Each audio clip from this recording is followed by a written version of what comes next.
Skupština grada Bijeljina usvojila je danas informaciju o trenutnom stanju u javnoj ustanovi Banja Dvorovi sa prijedlogom mjera za revitalizaciju ovog preduzeća uz 6 zaključaka. Predsjednik Skupštine grada Aleksandar Đurđević je rekao da se prvi zaključak odnosi na to da Skupština grada Bijeljina podržava sve prijedloge mjera za revitalizaciju Banje koji su navedeni u informaciji o trenutnom stanju u toj javnoj ustanovi sa prijedlogom mjera za revitalizaciju i obnovu ovog preduzeća. U drugom zaključku Skupština grada konstatuje da se u prethodnim godinama pokazalo da grad nema potrebne kapacitete da provede prijedloge mjera za revitalizaciju, niti može da stvori potrebne uslove za dugoročno funkcionisanje i razvoj ove javne ustanove. Ne postoji nikakvo vanredno stanje u Banji Dvorovi, ona funkcioniše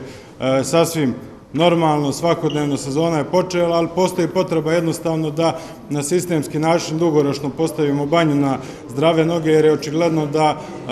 ovakvim trenutnim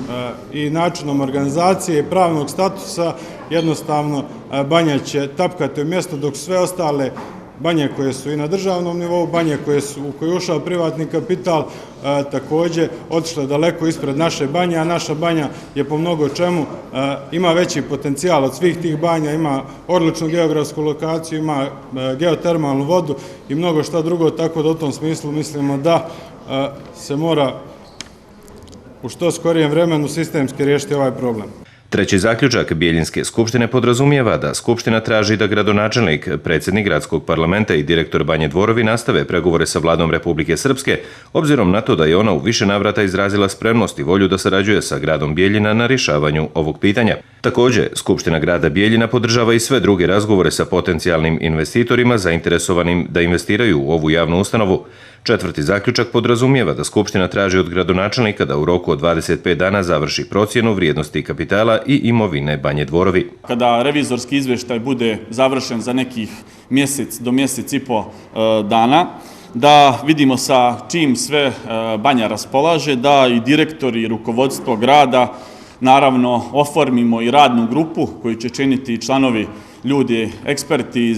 dokazani stručnjaci iz svog fokusa, odnosno svog formalnog obrazovanja i struke, i da imamo naravno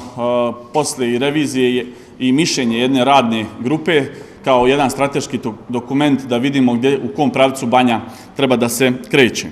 Petim zaključkom Skupština grada traži od gradonačelnika, predsjednika Skupštine i direktora javne ustanove Banja Dvorovi da u roku od 60 dana informišu Skupštinu grada o preduzetim aktivnostima po ovom pitanju, te da u istom roku usaglase i upute na razmatranje i usvajanje u gradski parlament prijedlog koji bi se odnosio na promjenu pravne forme javne ustanove Banja Dvorovi sa ciljem da se omogući investiranje u ovu javnu ustanovu od strane Vlade Republike Srpske ili drugih potencijalno zainteresovanih investitora. Ja bih zamolio zaista i predstavnike skupštinske većine, ali također zamolio bih gospodina gradonačelnika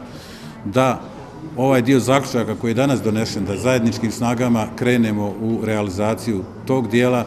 Svaki dan nam je zaista bitan, svaki mjesec je bitan, imajući u vidu da bit će možda eventualno možda neki drugi ekonomski kriza,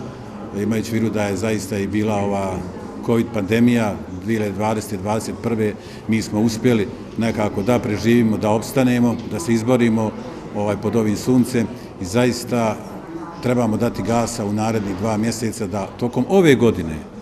uspijemo taj dio da riješimo, a da 2023. uđemo u jednu drugu reorganizaciju sa značajnim investicijama, jer ima obećanja, ja ne sumnjam u ta obećanja koja je Vlada Republike Srpske nama obećala. Bilo je razgovora dakle i sa predsjednikom vlade, bilo je razgovora sa predsjednikom Republike Srpske, bilo je razgovora sa ministrom financija, bilo je razgovora sa članom predsjedništva BiH, tako da zaista uz sve te neke korektne dogovore bez pretjerane politizacije mislim da možemo Banju Dvorove staviti na jedne zdravije noge. Šesti zaključak podrazumijeva da je Skupština grada Bijeljina saglasna da se sprovede referendum građana mjesne zajednice Dvorovi o konačnom prijedlogu statusa Banje Dvorovi.